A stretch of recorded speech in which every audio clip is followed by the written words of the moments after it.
Bom dia, Thalita. O prazer é meu falar com você, falar com os ouvintes da Rádio Super e, sobretudo, falar com os ouvintes do programa Super. Estou à tua disposição, Thalita. Em meio à pandemia, qual é a avaliação do senhor? Qual é a avaliação que o senhor faz da gestão de crise do presidente Jair Bolsonaro? Olha, o problema é que o Bolsonaro é a própria crise.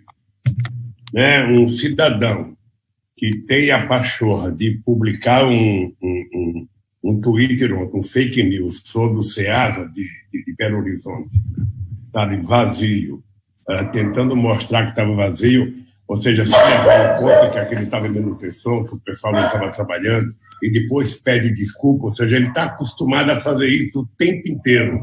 Solta os tweets dele, solta as brincadeiras dele, solta o fake news dele, e depois, com a maior disfarçatez, pede desculpa. Ou seja, na verdade, o que ele quer é continuar enchendo a sociedade de mentiras, de brincadeiras e de inverdades no tratamento de uma questão séria como a questão do coronavírus.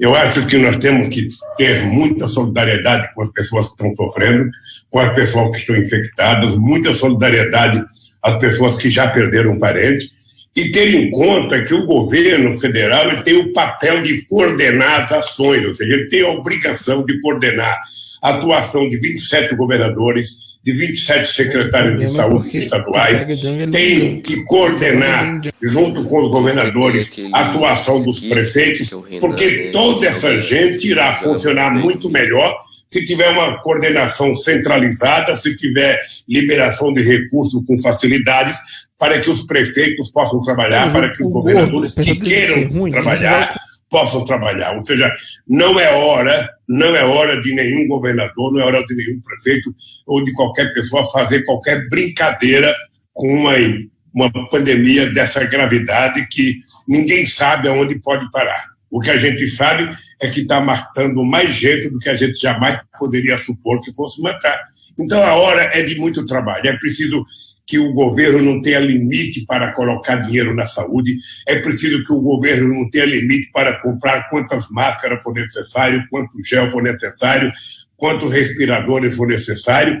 É preciso que o governo tenha a responsabilidade de entender que, se for necessário, é preciso fazer dinheiro novo. O governo não pode ficar apenas remanejando, tirando de um lugar para colocar no outro, quando, na verdade, nós temos exemplos históricos de que, em momentos difíceis, governantes não se importaram com a questão do ajuste fiscal, com a questão da dívida pública, ou seja, você produz a quantidade de dinheiro necessária para você vencer a guerra e depois, então, você senta para saber como é que você vai resolver no futuro. Ontem eu estava lendo, Thalita, um artigo aqui de uma tese da Universidade Federal do Rio de Janeiro, de que somente na Guerra do Paraguai o Brasil gastou o equivalente a 11 orçamentos da União.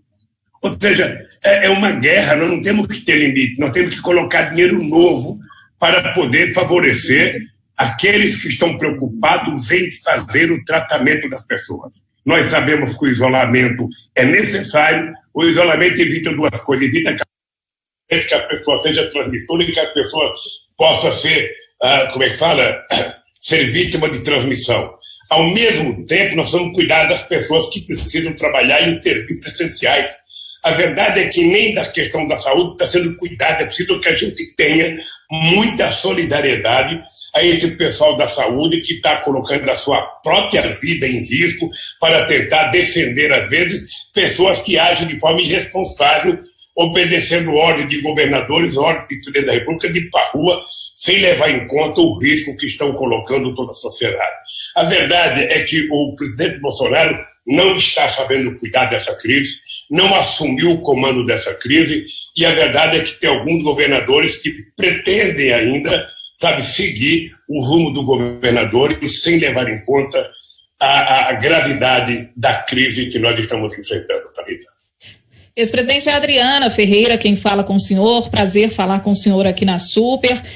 O senhor já respondeu aí parte da pergunta que eu gostaria de direcionar ao senhor, se é possível aí equilibrar tanto as medidas de saúde quanto as medidas econômicas, né? O presidente está sendo muito vítima hoje de ataques, considerando que ele está privilegiando a economia em detrimento da saúde. E, além disso, o ministro Onyx Lorenzoni da Cidadania tem falado da dificuldade de implementar, de pagar esses R$600 no dia 16 de abril para os integrantes do Bolsa Família. O que há nesse contexto é que especialistas falam, né, analistas aí, que o prazo poderia ser menor e aí haveria uma burocracia, uma dificuldade de operacionalizar tudo isso. Já que são integrantes do Bolsa Família, já tem um cadastro pronto, o senhor acredita que isso realmente confere? Qual foi a opinião do senhor a respeito disso? Adriana, vamos colocar os pingos nos is para que o povo que está nos assistindo, nos ouvindo, possa compreender. Olha, o mesmo governo que fala que tem dificuldade para fazer o pagamento de R$600 às pessoas, depois de sancionada a lei ontem, é o mesmo governo que libera 200 bilhões de reais para o sistema financeiro. É o mesmo governo que libera 75 bilhões, sabe, no mesmo dia, para salvar as empresas financeiras, tipo XP e outras, sabe, que estão quebrando. O governo não mede nenhum sacrifício para salvar essas empresas e o dinheiro aparece na hora, sem nenhuma contrapartida. E para dar aos trabalhadores, ao churrasqueiro que o Bolsonaro ficou com pena lá de Ceilândia, ou seja, para dar R$600, eles acham que não tem condições. Olha, é só pegar o cadastro único. Tem vários cadastros no Brasil, mas tem o cadastro do Bolsa Família, que é a coisa mais perfeita que foi feita sobre cadastro, sabe? E a gente começar a fazer o pagamento porque é urgente. Então, na minha opinião, Adriana, a gente pode cuidar da saúde, você não tem que ter limite para comprar as coisas, para fazer o teste. Eu, por exemplo, estou sabendo que em Minas Gerais estão se fazendo poucos testes por dia, ou seja, se está fazendo pouco teste, a gente não tem sequer acompanhamento da quantidade de pessoas que morreram por causa do coronavírus. É importante que a gente não tenha limite também para fazer os testes. A segunda coisa é você comprar tudo que precisa comprar. Se for preciso, faça leite improvisado, como está sendo feito em muitos lugares do mundo, e mesmo aqui no Brasil, e ao mesmo tempo você cuide de fazer com que as pessoas fiquem em casa, porque as pessoas ficando em casa, as pessoas estão não apenas evitando de ser contaminadas, mas as pessoas estão evitando também de contaminar outras pessoas. Até agora, não existe nenhum país do mundo que tenha algo mais garantido do que ficar em casa. É duro ficar em casa? É duro, mas é mais duro morrer. Custa caro salvar uma vida? Custa caro, mas é a coisa mais importante que nós temos para cuidar, é a vida do povo. Portanto, o governo pode produzir dinheiro, pode rodar a casa da moeda, pode fazer dinheiro e pode colocar dinheiro novo para cuidar de enfrentar esse inimigo chamado coronavírus. Essa é uma coisa muito grave. Você veja que ontem o governo reeditou uma medida provisória sobre a questão da redução de salário e a redução da jornada de trabalho. Eu acabei de conversar nesse instante, Adriana, com o presidente da CUT, e o presidente da CUT, além de ser contra a medida provisória, ele quer que tenha o direito de negociação coletiva, ele quer que não reduza salário e ele quer estabilidade no emprego. Por isso que ele vai tentar negociar na Câmara, mudar essa medida provisória. E, ao mesmo tempo, o governo fica imaginando medidas para salvar, para dar ao Banco Central facilidade para salvar o sistema financeiro mais uma vez. Ora, é tudo para a Avenida Faria Lima aqui em São Paulo e nada para a periferia de Belo Horizonte, para a periferia de São Paulo e do país afora. Portanto, eu volto a afirmar que não existe outra saída senão a prioridade de cuidar do povo trabalhador desse país, do povo mais necessitado, do povo da periferia, que esse sim precisa receber urgentemente o dinheiro que já foi aprovado pela Câmara dos Deputados. Agora, Lula, pelo menos 22 pessoas que viajaram na comitiva do presidente Jair Bolsonaro para os Estados Unidos testaram positivo para o coronavírus. O presidente disse que o teste dele deu negativo. 2 testes teriam dado negativo. Mas ele não apresentou esse teste por meio das redes sociais, onde ele é tão ativo e por onde também alguns parlamentares divulgaram os resultados para o coronavírus ou não. O senhor acha que o presidente deveria ter mostrado esse teste para comprovar que ele não tem a doença? Olha, eu acho que é pelo menos esquisito o comportamento do presidente, Thalita, porque, veja, de todas as pessoas que viajaram com ele, ou seja, de 24, 23 pegaram o coronavírus. Ou seja, a delegação inteira pegou coronavírus. Então, o presidente da República, como autoridade máxima do país, ele tinha a obrigação de mostrar para a sociedade brasileira o exame dele. E se tiver, vai se tratar, se não tiver, tudo bem. Se não tiver, fica em casa para evitar de pegar ou para evitar de contaminar outras pessoas.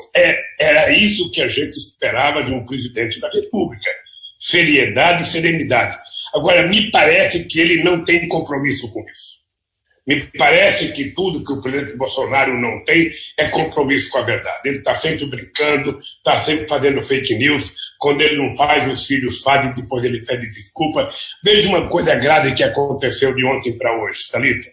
Eu estou lendo na imprensa hoje que os chineses estão vendendo todos os equipamentos, sobretudo respiradores, para os Estados Unidos.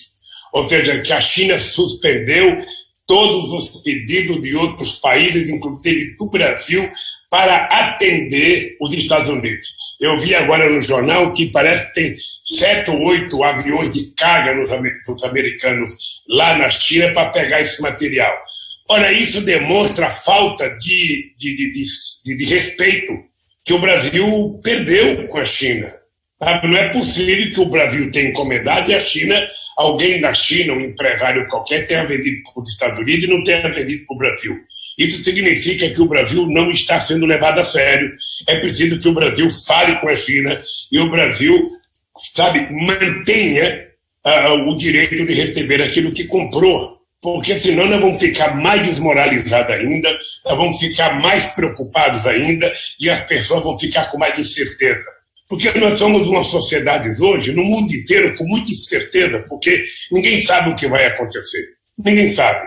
A gente só sabe de notícia que aumentou a morte na Espanha, aumentou a morte na Itália, aumentou a morte nos Estados Unidos, talvez voltou um pouco na China, de que está aumentando a morte em São Paulo. Ou seja, em Minas Gerais, os dados que nós temos são frágeis. São frágeis porque não tem, teste, são frágeis porque tem um monte de gente que não foi ainda ou seja, anunciado se foi coronavírus ou não que levou as pessoas à morte, ou seja, até essa debilidade na comunicação de quem é vítima ou não, aonde estão essas pessoas, a gente não tem, porque me parece que alguns governantes não tiveram a preocupação. Nesse aspecto, eu quero dizer que quero dar os parabéns ao Calil, porque me parece que o prefeito está tomando as atitudes corretas, enfrentando a situação de frente, e dizendo para as pessoas que querem evitar a doença, fique em casa.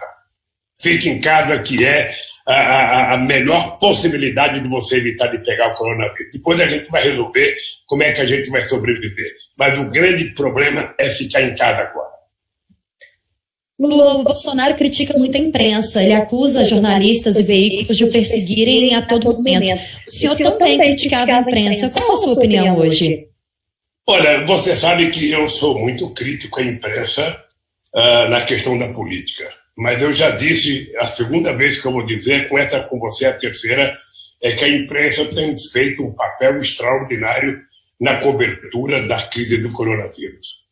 Ou seja, eu tenho assistido pela internet, tenho visto na TV aberta, tenho visto na TV a cabo, ou seja, a imprensa está tendo um papel extraordinário de informar a sociedade. O que eu acho grave, Thalita, é que deveria o governo federal, se o governo federal tivesse montado uma coordenação com os 27 governadores, com os 20 secretários de saúde, com os quase 6 mil prefeitos do Brasil e quase 850 municípios de Minas Gerais, se o governo tivesse uma coordenação centralizada, o governo poderia passar de hora em hora, de meia em meia hora, sabe, uma propaganda orientando as pessoas do que fazer, como se comportar, onde ir atrás das coisas, onde encontrar as coisas, ou seja, porque é esse o papel do governo. Lamentavelmente, como o governo não tem coordenação, todo dia anuncia uma coisa, todo dia anunciou uma medida provisória, quando deveria ter sentado e ter feito um pacote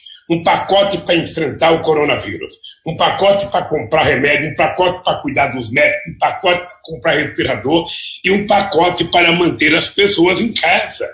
Não precisa todo dia uma medida provisória, todo dia uma discussão que passa 10 dias para ser aprovado na Câmara, mais 5 ou 6 para ser aprovado no Senado, mais 3 ou 4 dias para ser sancionado, depois mais 4 ou 5 dias para ser regulamentado. Ou seja, como é que o povo que está em casa à espera do dinheiro para comprar o que comer vai ter paciência? Como é que esse povo vai sobreviver? Além do que, Thalita, é importante que a gente tenha um compromisso de orientar corretamente as pessoas que trabalham em atividades essenciais. Eu poderia pegar desde o companheiro que trabalha catando lixo na rua, varrendo a rua. Esse cidadão ele tem que ter proteção e cabe ao município, ao Estado, garantir esse cidadão que ele tenha todos os equipamentos de proteção para exercer a sua função. O cidadão que trabalha no supermercado vendendo, o cidadão que trabalha em qualquer atividade recebendo público, essa pessoa tem que ter os equipamentos oferecidos pelo poder público para essas pessoas poderem trabalhar, exercer a sua função sem se contaminar e sem contaminar os outros.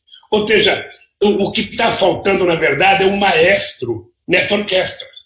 Agora, ex-presidente, em relação à imprensa, voltando um pouquinho ao que a Thalita havia direcionado ao senhor, é um serviço essencial o trabalho que nós, jornalistas, fazemos, na opinião do senhor. Os jornalistas já estão acostumados, né, em determinado governo ser alvo de críticas, em outro, né, com uma outra bandeira também ser alvo de crítica, mas o jornalista, ele tem o papel de ser independente, de levar a informação para o seu ouvinte, para o seu telespectador. Qual é a visão que o senhor tem? O senhor considera esse papel fundamental, principalmente nesse período?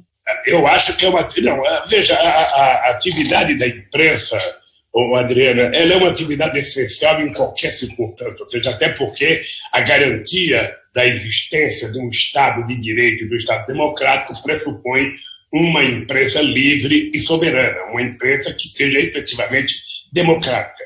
Eu, por exemplo, você sabe que eu tenho crítica ao comportamento da imprensa com relação ao PT. Eu não vou ficar citando aqui, mas se você reparar, ou seja, o PT é alijado de muitos meios de comunicação já há muito tempo. A perseguição ao PT vem desde o impeachment da Dilma ou antes do impeachment da Dilma. Eu nem me queixo com isso. O que eu estou dizendo é que a imprensa é necessária e a imprensa livre é muito importante. A imprensa ela não pode ser nem chapa branca defendendo o governo, nem chapa branca defendendo o empresário. Ou seja, se o empresário quiser ter sua opinião política, ele faz o editorial. Mas no noticiário diário, a imprensa tem que ser livre, tem que ser soberana e tem que ser verdadeira. É esse o papel que eu entendo, sabe, da imprensa. Ainda ontem eu dizia numa entrevista, Adriana, que talvez eu seja o político vivo, sabe, que mais dou entrevista, porque desde o dia 24 de abril de 1975, que eu dei minha primeira entrevista, ou seja, eu não parei de dar entrevista até hoje, não parei de lidar com a imprensa, não parei de lidar com todo tipo de jornalista, ou seja, e a minha convivência sempre foi extraordinária e sempre foi de defender a liberdade de imprensa. O que eu não quero é defender a liberdade do empresário falar o que ele quiser em detrimento da veracidade da notícia. Mas pode ficar certo que a terceira vez que eu vou dizer isso é de que a imprensa está cumprindo um papel extraordinário no combate ao coronavírus. Tem sido de muita valia para a sociedade brasileira receber as informações que às vezes o governo não dá. Lula, o Congresso tem recebido pedidos de impeachment recentemente contra o presidente Jair Bolsonaro. Contra ele também seria um golpe? Olha, deixa eu lhe falar uma coisa. Para que você faça impeachment contra um governante, é preciso que você tenha detectado um crime de responsabilidade. O PT pediu ao escritório de advocacia, ao doutor Aragão, para analisar quais os crimes de responsabilidade que o Bolsonaro já cometeu, e com base nisso o PT vai se reunir daqui uns 15 dias e pode tomar ou não uma decisão de ir para o impeachment. Eu sinceramente, vi a carta do Haddad, do Ciro, do Flávio Dino, do Boulos, pedindo a renúncia do Bolsonaro. O dado concreto, Adriana e Thalita, é que o Bolsonaro é a própria crise, porque ele dificulta quando ele deveria facilitar, ele cria caso quando ele deveria resolver os problemas. Sabe? Então é importante que os governadores tenham em conta, sabe, que eles ajudarão o governo a acertar se não ficarem puxa-saco do governo, se resolverem defender o seu povo, se resolverem cuidar dos mais necessitados, se resolverem fazer os testes. Ou seja, é obrigação do governador brigar pelo povo do seu estado, do prefeito brigar pelo povo da sua cidade, e não ficar, sabe, copiando os discursos errados do presidente da República.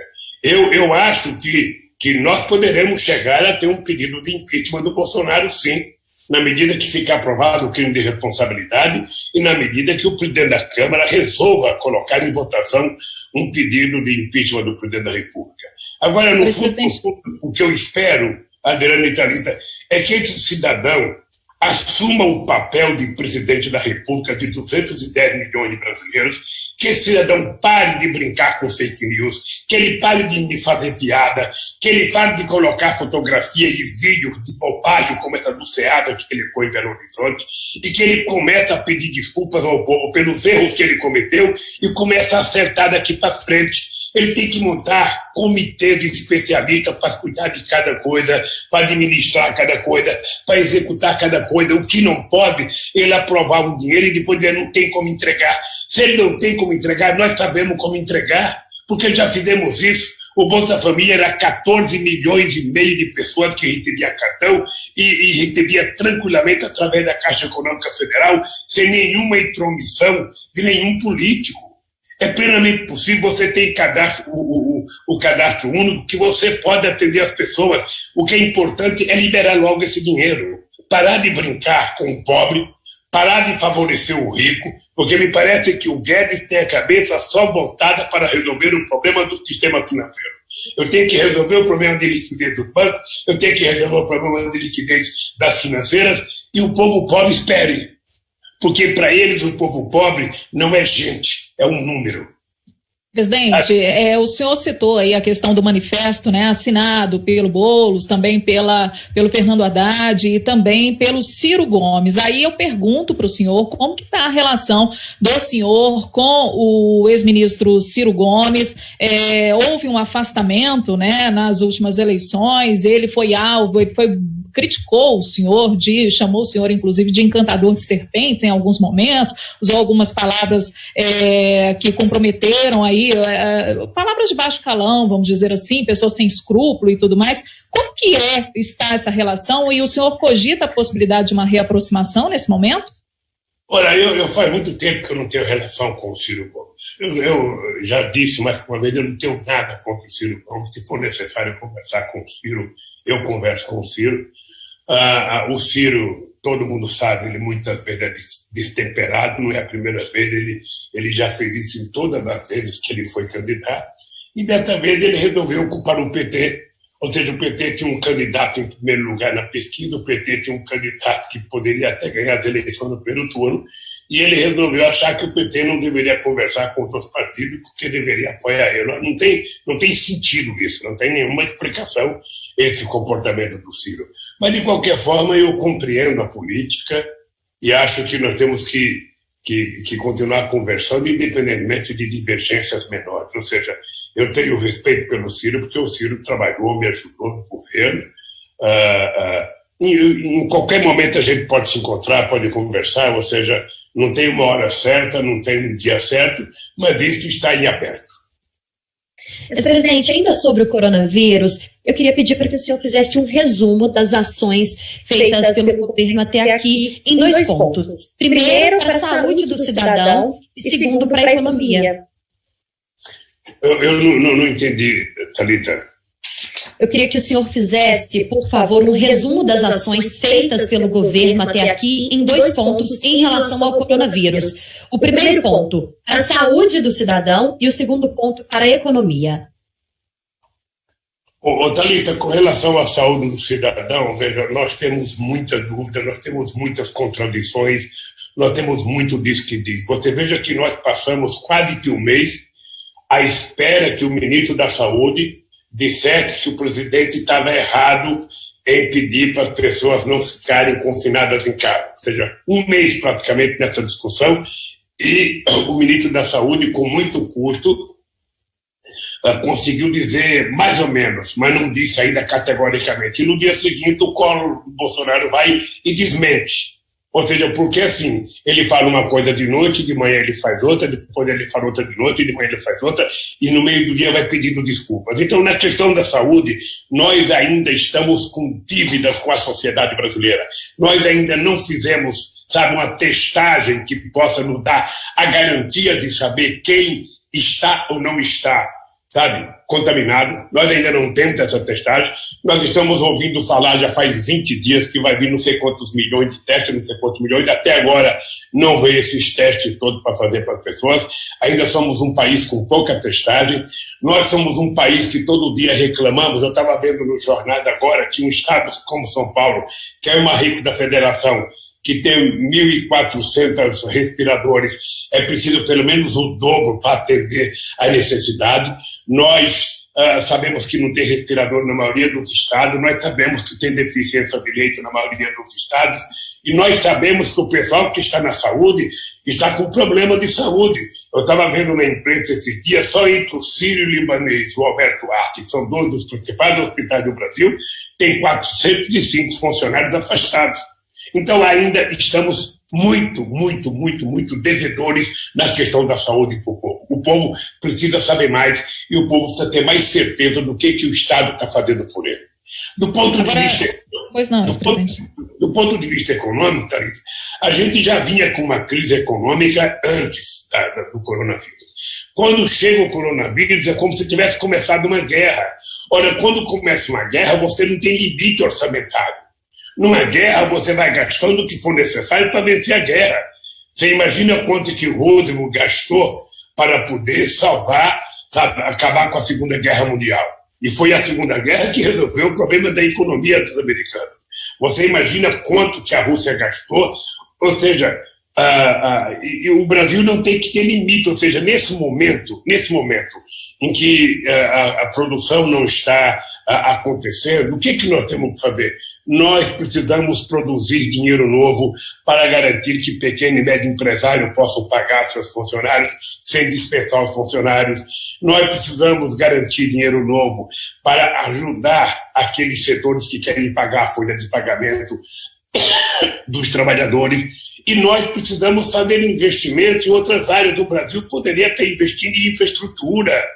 Ora, vamos arrumar dinheiro para colocar investimento em infraestrutura. É preciso parar de olhar o déficit público e olhar na dívida social que nós estamos tendo com o povo. É esse o que nós temos que fazer, sabe? Acontece que a nossa equipe econômica parece uma equipe de contadores que estão prestando contas aos nossos credores, quando, na verdade, nós temos os grandes credores brasileiros, é o povo brasileiro, e que nessa crise tem mais uma dívida do Estado. Uma coisa importante, Thalita e Adriana, saber o seguinte: está ficando provado que quanto mais forte for o Estado, mais chance de resolver o problema tem o Estado. Aquela história de fragilizar o Estado, de privatizar o Estado, de colocar empresários para tomar conta do Estado, tecnicamente tudo quanto é lado, está provado que não tem resultado. Quem vai resolver essa crise é o Estado. Quem vai cuidar dos problemas do povo é o Estado. O que precisa é um Estado forte para tomar decisão e um Estado democrático para executar.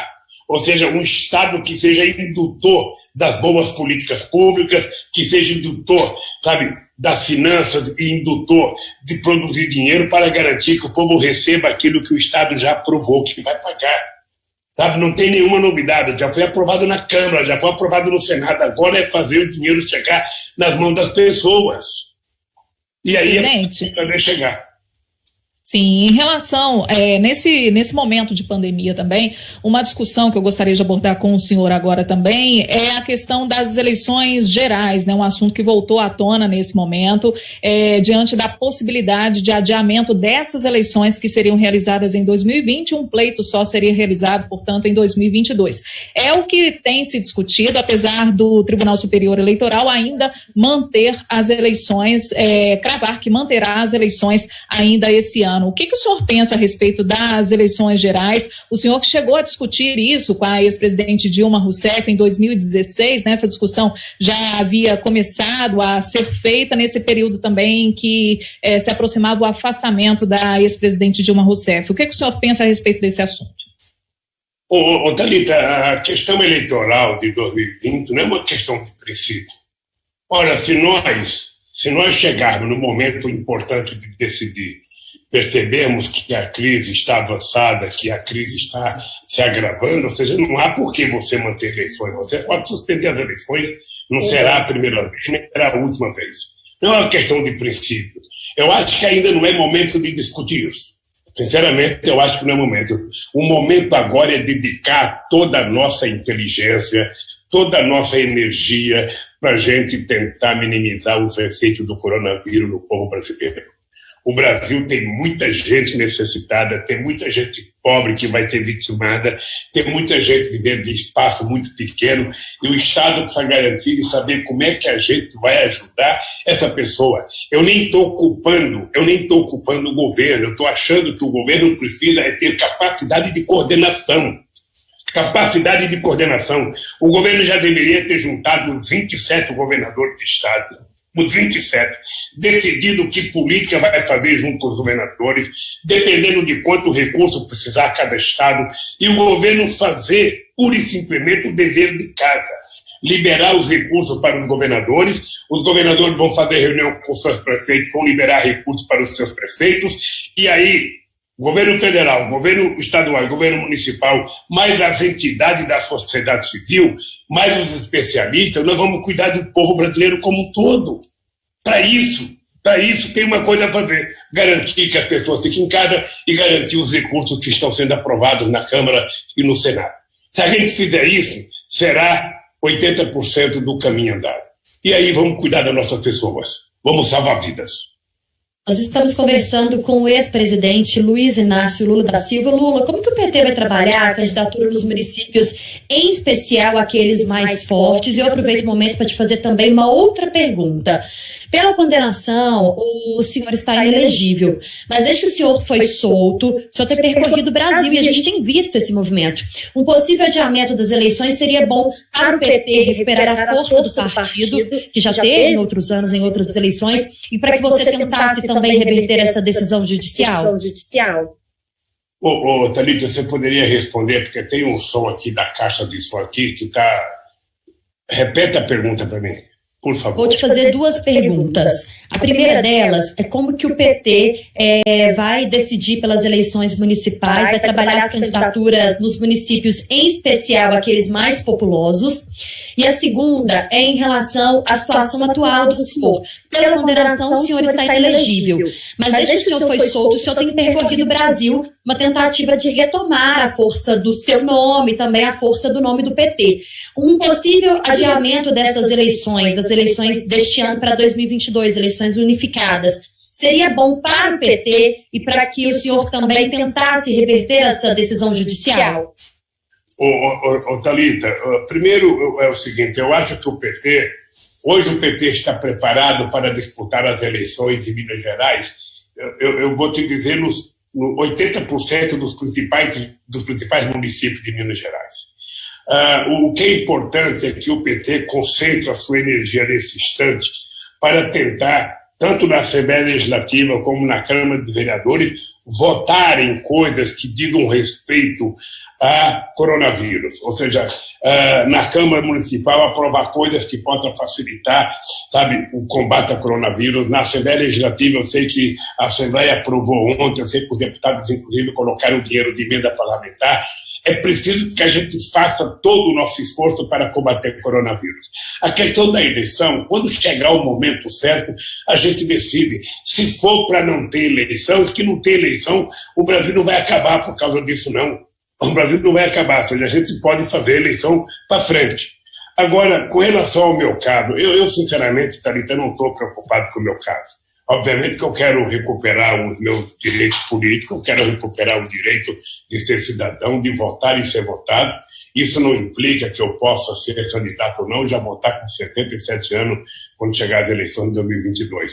Mas eu quero ser cidadão pleno, porque eu preciso, sabe, provar. A sociedade brasileira tem que saber que se tem uma quadrilha nesse país, é a quadrilha da Força-Tarefa da Lava Jato, chefiada pelo Dallagnol, e o Moro não é juiz. O Moro, na verdade, é um juiz mentiroso, que mentiu na minha sentença, ele sabia porque estava fazendo aquilo, sabe?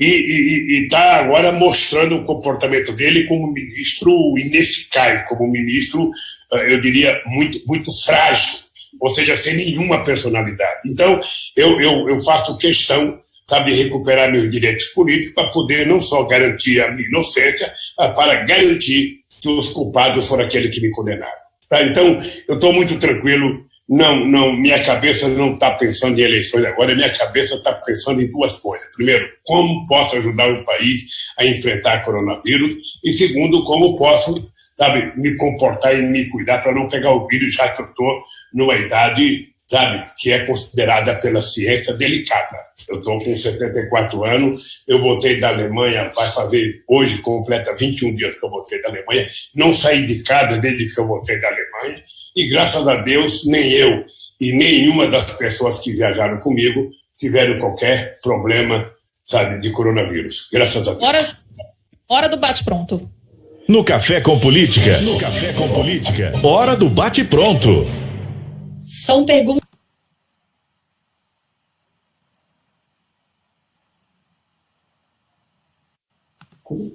Estou pronto, querida. Ok, vamos lá então. Presidente Jair Bolsonaro. Olha, o Jair Bolsonaro, sinceramente, não poderia ser presidente do Brasil. Impeachment, golpe ou não? Olha, veja, eu acho que se cometer crime de responsabilidade tem que sofrer impeachment. Lava Jato. A Lava Jato, ela teve, na verdade, uma especulação política muito grande, uma exploração. Me parece que um dos grandes objetivos da Lava Jato era fazer com que o Lula não disputasse as eleições de 2018. Eles conseguiram esse objetivo, e eu agora, graças a Deus, tudo que está na minha sentença está ficando claro agora, que a Lava Jato foi feita para tentar punir o PT. Corrupção. Olha, a corrupção é uma coisa que existe no mundo inteiro e no Brasil há muito tempo. O que você precisa fazer é combater a corrupção sem punir as empresas. Você pode punir o dono da empresa, mas tem que permitir que a empresa continue trabalhando, gerando emprego, gerando salário e gerando renda para as pessoas. Quem era o Lula antes da prisão? Olha, o mesmo que eu sou agora. Eu tenho um passado histórico no país, e esse passado se mantém, e eu tenho um legado que eu faço questão de defender, porque eu tenho certeza que o Brasil viveu o melhor momento da sua história no meu governo. E quem é o Lula depois da prisão? Olha, é o mesmo Lula, com a mesma vontade de brigar, com mais experiência, com muita disposição de enfrentar todas as adversidades possíveis. Nós conversamos com o ex-presidente da República, Luiz Inácio Lula da Silva, do PT. Obrigada, Lula, por nos atender, conversar com a gente aqui no Café Política durante o Super-N. É um prazer falar com o senhor. Olha, Thalita, o prazer foi meu. Eu quero agradecer a você, quero agradecer a Adriana, quero agradecer a todos os ouvintes da Rádio Super e quero agradecer aos ouvintes do programa Super. Muito obrigado e quando precisarem estou à disposição. Agradecendo mais uma vez, então, a participação do ex-presidente Luiz Inácio Lula da Silva, do PT, ele que conversou com a gente aqui no Café com Política. Agora, 9h01, vamos aos destaques.